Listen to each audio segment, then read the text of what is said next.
Hey, thanks for joining me.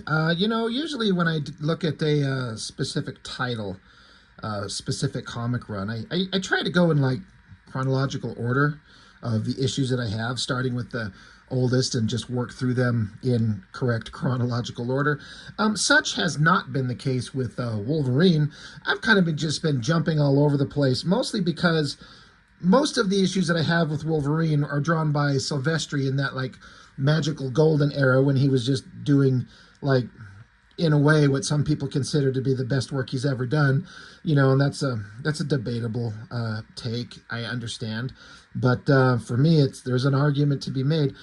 But I tend to just jump back and forth, just with whatever issue kind of comes into my field of vision, and I like to look at it, especially if it's Silvestri artwork. But not this time, issue 51. I think the last issue I did cover of Wolverine specifically was issue 50.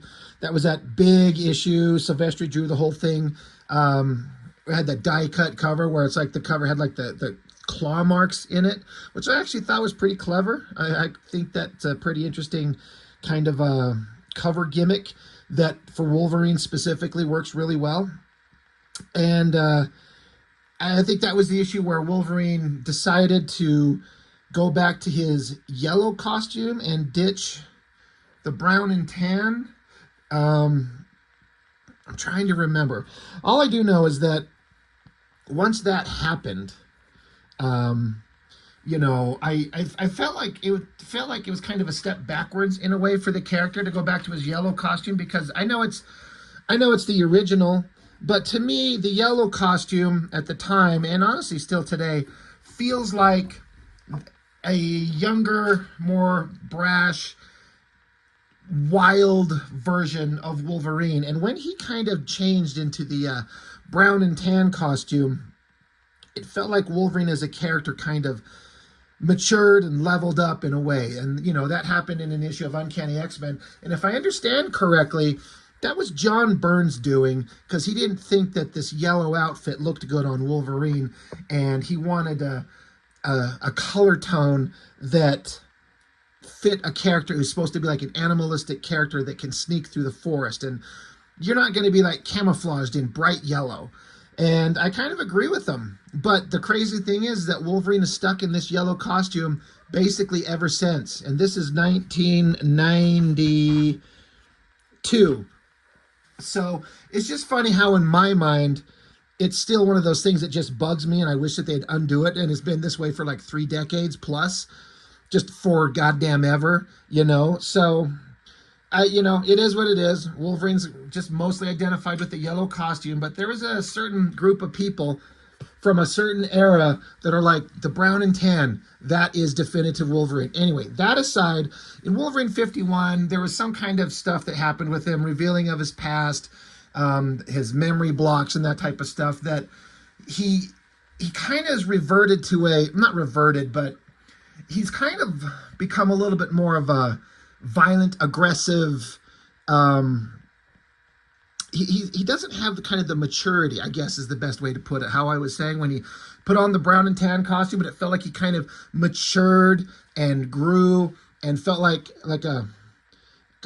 just a more rational, good version of himself in the brown and tan costume. And the yellow one was him when he was a little wild and untamed, but his personality is going back to some wild, untamed manner.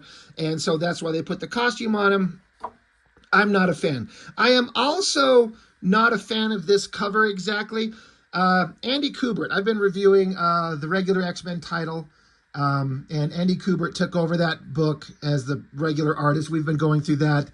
We just got through a whole bunch of issues of Colossus in Russia with Omega Red, and then now we're onto that terrible storyline where it was revealed that Psylocke was some kind of doppelganger, and there was 2 versions of her out there, and I don't like all that stuff. But those books all came after this, and I don't remember what my first exposure to Andy Kubert's art might be. It might be that Wolverine Reign of Terror, for anybody who remembers that one. I had a copy of it, but hell if I can find it. Anyway, Andy Kubert takes over the title for an issue. This is such a quintessential pose that Andy Kubert would do. And it just screams out. I see it and I instantly know that it's him, not based on the rendering, but the weird ass pose. And it's got some power and strength to it, but it's so goddamn weird. Like, okay, so head here, and I'm trying to like track the anatomy, how his head would be connected to his body when this is his pectoral muscle and his rib cage. It feels a little displaced. Like the head, the arm in the air. So he's twisted his upper body one way, and then you got, as it comes down to his lower body, you know, his right leg and knee here, his left leg coming off this way. He's twisted in a really odd position, and the way that he's just arced back like this, it looks really weird. And it looks like something Andy Kubert does, and I don't like it. It's just something about it looks so odd. Like, I don't mind his face. I like the hand and the glove. I think Sabretooth and Deathstrike down here all look basically good. It's just such a weird pose. It's weird. Oh, also, I should mention, this is the Crunch Conundrum, part 1 of 3. I know that Silvestri comes back to draw the other titles, the other 2 parts of that, and I think once the God, I can't even say it, the Crunch Conundrum is done, I think that's when Silvestri bailed and goes off with the Image guys. But again, after the last issue, Wolverine's back in his yellow outfit, and he's just a more angry, violent fighter. And he's a little bit more unhinged. And so he's in the danger room, and the sequence is set for maximum threat. And so Wolverine's in here just ripping the shit out of robot whatevers. So Larry Hama's on the script. Guest pencils, Andy Kubert. Inks are still Dan Green. It's like they just had Dan Green, just like you just ink Wolverine, you ink whoever's on it, just you get it all the time. And Dan Green's great. I don't think he meshes with Kubert the way he meshes with Silvestri, but it's fine. That pose on Wolverine is, I don't know. I kind of see, like, I could see Jim Lee drawing this basic same pose, but there's something that's just a little bit off about it. And it's usually, a lot of times, that upper body kind of positioning as it's twisted with the lower body, something that Andy Kubert does a lot. But basically, you know, after the events of Wolverine 50, he's in the danger room. You got the X-Men up here, Forge, Professor X, Storm, Cyclops, Jubilee. They're watching, they're observing, and they're seeing how their, you know, friend and teammate is just kind of, he's different, and it's kind of frightening, and so they're testing him. And, you know, they got the danger room set at maximum threat, and Wolverine's, when he's done, he's yawning it off. He's bored. He's like, that sucked. Is that the best you can do? So Professor X is like, well, fuck my bald ass, fine. And you're like, we'll find a way to make it better. So, in one of the weirder elements is then, so this little mannequin pops up, and it's got these little technological devices all over it that tell him to go and put all this stuff on some kind of like virtual reality simulator for sensory input, so he can see, he can feel, he can react to virtual reality things, not actual like physical machines. Like, he's up here cutting apart physical things. So now we're going to put him in a video game because for some reason this is better. And I get what Andy Kubert's doing here. I'd be really curious to know what the script asked of him, but to like make the enemy figures look like the characters we know, but make them virtual reality, blocky, weird, odd. Even Wolverine himself, like he's saying, they don't look much like the real thing. Then again, neither do I. So, you know, he's intentionally having to draw the figures in the virtual reality world look blocky and weird. I get the point. I get the point of why he's drawn this way. I just don't get the point of like, why would we do this? How would this train Wolverine? I think virtual reality is becoming like a word and a concept that people were kind of getting into at this time. So like, oh, we're going to integrate this concept so Wolverine can fight video game things. So off he goes, slashing into blocky, weird looking, hard to even decipher. This panel's kind of weird. And, you know, Wolverine's like, hey, I felt that. They hacked a mess of pixels off me. And Professor X is like, I told you it's interactive, dummy. So again, you get this blocky, ugly version. And again, I know why it's drawn that way. There's a reason. But It's just so weird. I don't care for this beginning of this book, but the thing that I do like about this book happens towards the middle and the end that I think is actually really interesting. And it's one of those kind of moments in a comic that stuck out in my head for years. I'm like, I remember that moment in those comics. It was really interesting. So Wolverine keeps fighting the virtual reality things, and they're all concerned about his mental state. Obviously, they keep going on and on. Wolverine's surrounded by just all his worst villains and enemies. It's all fine. Like, we all get it. So he just starts chopping them to pieces. He's screaming. But then you see that he's just down there on the ground of the danger room. He's just like jumping around and swinging at things. Like, I don't get how this could help a person fight. Because when you have the ability to have a physical being there that Wolverine can stab its claws into, and there's a weighted figure to like puncture and tear through, and a physical thing to fight against. But when the virtual reality world, there's nothing there. He's just down there. He looks like he's just dancing. How weird would that look? And how useless would that be? I just think this whole virtual reality training thing is stupid. Wolverine beats them all. He stands there and screams. They're all kind of freaked out. Professor X is like, well, we're going to have to keep an eye on this shit. Anyway, after all of that, Wolverine goes, he shits, showers, and shaves. He's getting ready to take off. Jubilee's like, where are you going? She's basically like, can I go with you? No. And she's like, well, why not? He's like, I ain't going to the petting zoo. She's like, you're going to that horrible Auger Inn. Auger Inn? That's a term that I've heard that pilots use in some places.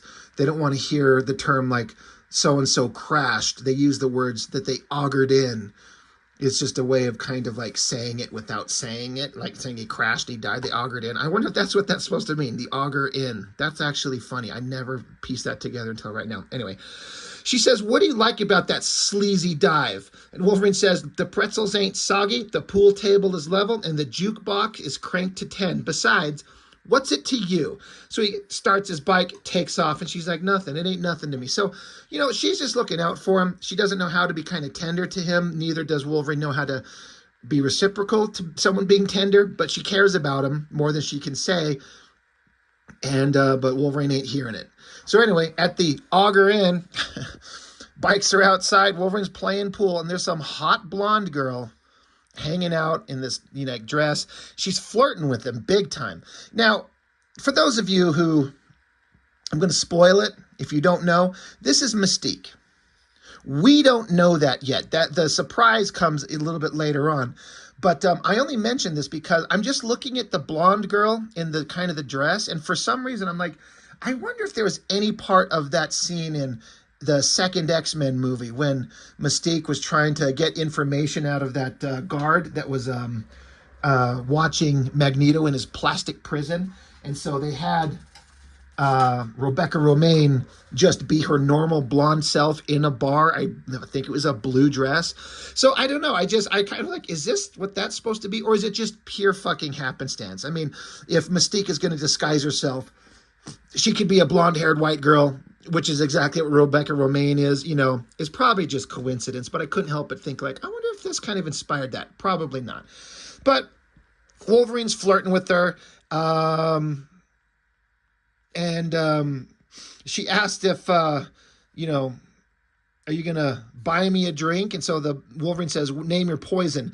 So she says, I think it's the spelling is K-I-R, Kier.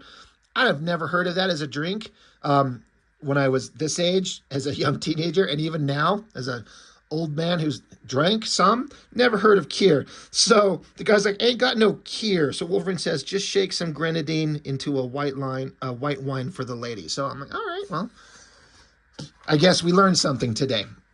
So they keep having conversations back and forth. Now, again, I spoiled it for you. This is Mystique.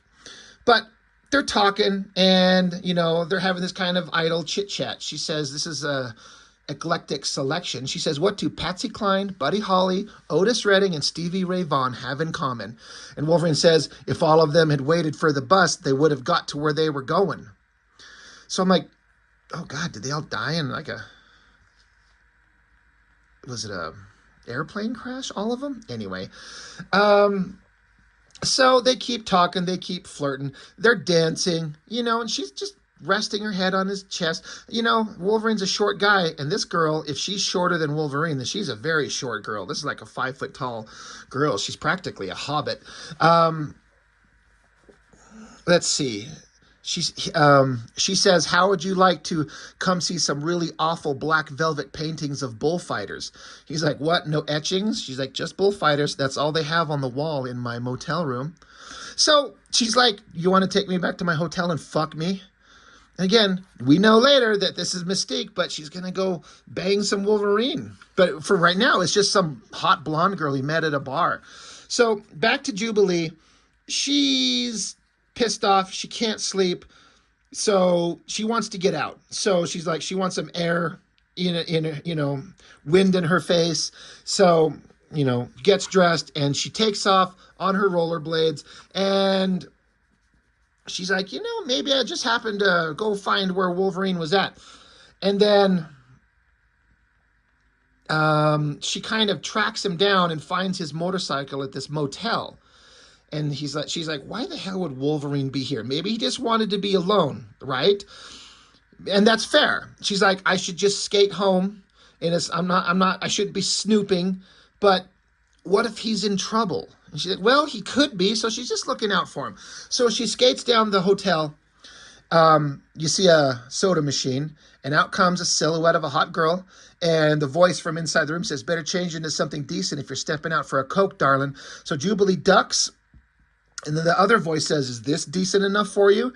Wolverine says, well, we know now that it's Wolverine. He says, that ain't funny. She says, wasn't meant to be. So mysterious figure puts some quarters in the machine and gets a Coke, and it's fucking Jean Grey. Again, we know this is Mystique, but at the time, there's a little part of us that's going, did Wolverine and Jean Grey sneak away to go fuck somebody? Well, I guess we could say we don't know that this is Wolverine in here, but I mean, she's tracking him down. His motorcycle's there. This is the Wolverine comic. So no, Jean Grey would not sneak away and go fuck Wolverine. But Jubilee doesn't know everybody that well, so she's pissed. She's shocked. So she comes back in the room. Wolverine says, I told you that wasn't funny. And he tells her, change back. And so she changed into the blonde girl. She's like, do you like this one? Wolverine says, no, be yourself. I've had enough with illusions. My whole life's been an illusion. So it changed into Mystique. She says, more is the pity, Logan. And then they hear a clunk thunk. She's like, what was that noise? And so Wolverine peeks out through the window. And he says, my scoot fell over. Sorry, little editing kind of snippet I had to do. My phone I'm on just suddenly decided to shut off right in the middle of recording for some reason. I had to restart my phone. Anyway, as I was saying, they heard a sound outside, and Wolverine sees that his motorcycle's knocked over, and he says, my scoot fell over. And I was right in the middle of about to rant about how I hate when they call a motorcycle a scoot. Like, I mean, I guess the only time I've ever heard that is like Wolverine calling it that. I don't know where that comes from. My scoot. Does anybody in the world refer to their motorcycle as a scoot? It's really stupid. And I thought that back in 92, whatever. Anyway, but he's like, I know it was sitting solid on his kickstand. Someone kicked it over, which Jubilee did because she thinks that Wolverine's in their fucking Jean Grey. And that's a reasonable kind of thing, especially for a kid. Anyway, so now Mystique turns into Silver Fox. She says, you weren't complaining about the illusion a little while ago. Remember this? And he says, stop it. What's gotten into you? And so Mystique says, I just discovered myself. I want to have fun. I want to laugh. I fooled you, didn't I, back at the bar? And he says, nah, I knew you were really Mystique as soon as you walked in. You can't disguise your scent. She's like, oh, just playing along out of scientific curiosity, strictly business, Mr. Logan? Ha. And he says, because I smelled something else on you, fear. So a couple of things.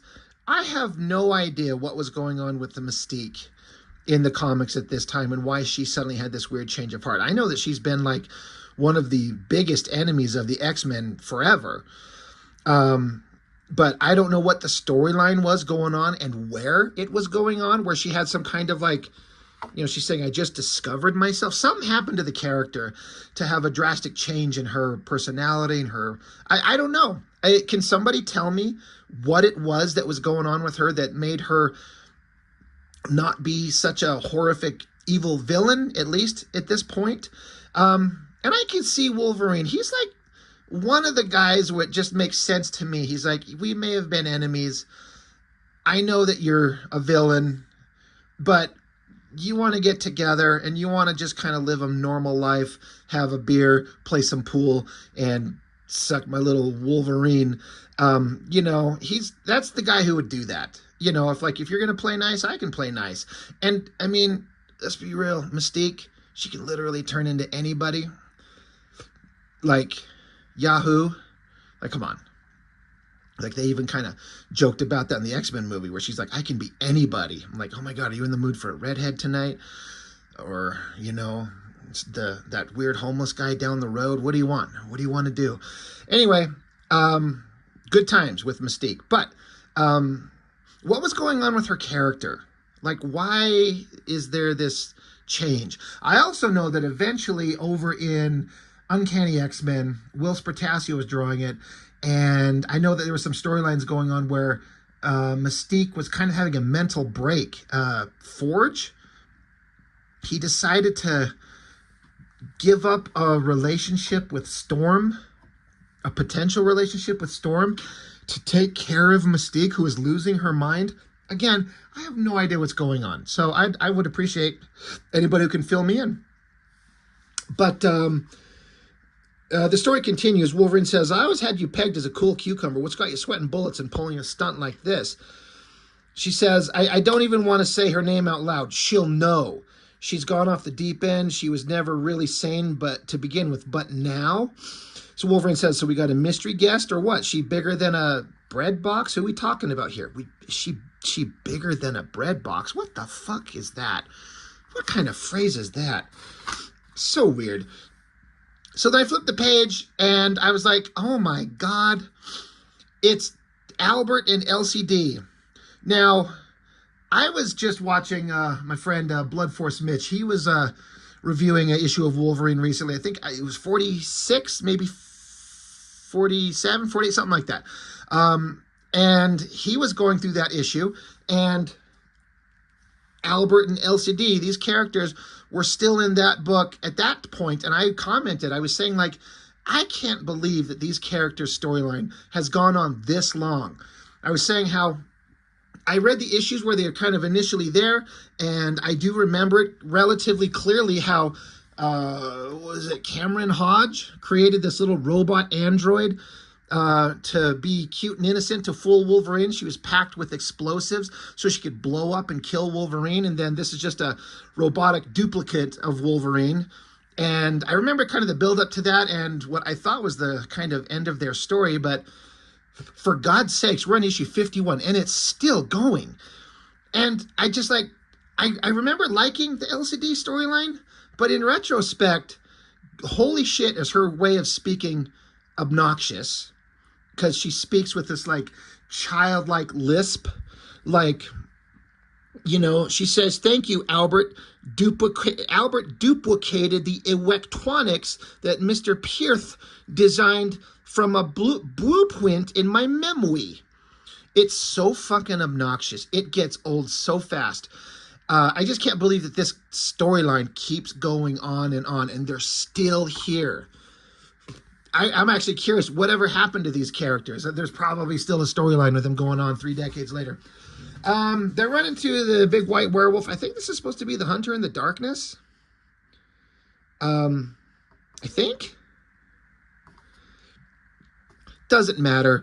He's a lost monster soul, and so they're gonna go. This monster's gonna go with them. Now they're in the sewers, and for some reason, it probably says that I just missed, that there's this tube system that they can walk through because they're underwater, because they're heading towards this military stealth fighter that was in several issues ago that crashed in the water in the bay in the city. And so that plane is still underwater. So now there's these tubes that they can walk through underwater to get to the plane that's been rebuilt. I'm guessing did Albert and Elsie-Dee rebuild this fucking plane? It's and they fixed up a plane underwater so they can fire it up and take off and go flying. Now, this is all pretty well drawn, but I'm like, I can't believe these characters are still around. Like, please. Anyway, Jubilee's on her way back. And she's coming, she's pissed off because she thinks Jean Grey's out fucking Wolverine. And she sees Jean Grey coming back. She's like, oh my God, she's here. She's out jogging. So that couldn't have been her at the motel. So who the hell was it?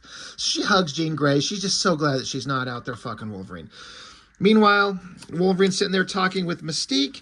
And, you know, something has got Mystique spooked. She doesn't want to say the name. Wolverine's getting pissed off. He can basically, I think he's able to deduce it, but what we find out that the problem is the name that she doesn't want to say, the thing that we're scared of, is Spiral. Another character who I kind of just don't care about, you know, connected to the whole Mojo World thing, which I do not care about. I missed all those main storylines, and I'm kind of glad that I did. I do not care about the Mojo-verse at all. Spiral, I do not give a shit about. But this whole Crunch Conundrum storyline is based on Mojo and Spiral, and so I just don't get why people are fucking interested in that stuff. But that's just me. Anyway, Spiral, she's here, and off goes the adventure. And I believe the next issues are Silvestri. I'll have to dig those out. I've got them very near me, and we'll look at those. And then I think that's the wrap-up of Silvestri's Marvel work. Which is unfortunate, but, you know, then he was off to do Image Comics, and anyway. So, yeah, Wolverine 51. Yeah, that whole beginning with the virtual reality stuff is stupid, but the end scenario, I really like the human element of Wolverine just meeting up with Mystique. As far as I know, they've never had any kind of relationship before, but they know each other. They're both going through some shit. They want to just get away and not be judged and not be under the kind of expectations of the X-Men or the Brotherhood of Evil Mutants or whatever the hell it is that Mystique is connected to. They just want to, like, not have to live in that world for a minute and just chill out and relax and release and just do something that's just no one can judge them for. And so Wolverine fucking hooks up with Mystique once. It's just an interesting concept, but to me, it's believable. Like, I buy it. I don't know if that was ever expanded on. I don't know, but it was an interesting kind of component to the story. The only thing with this issue and this Crunch Conundrum that I found was interesting was the Wolverine banging Mystique, because it felt like a very believable human moment. So anyway, that's it. Issue 51 of Wolverine, you know, good times. That's all I've got for this one. Thanks for watching. I'll see you next time.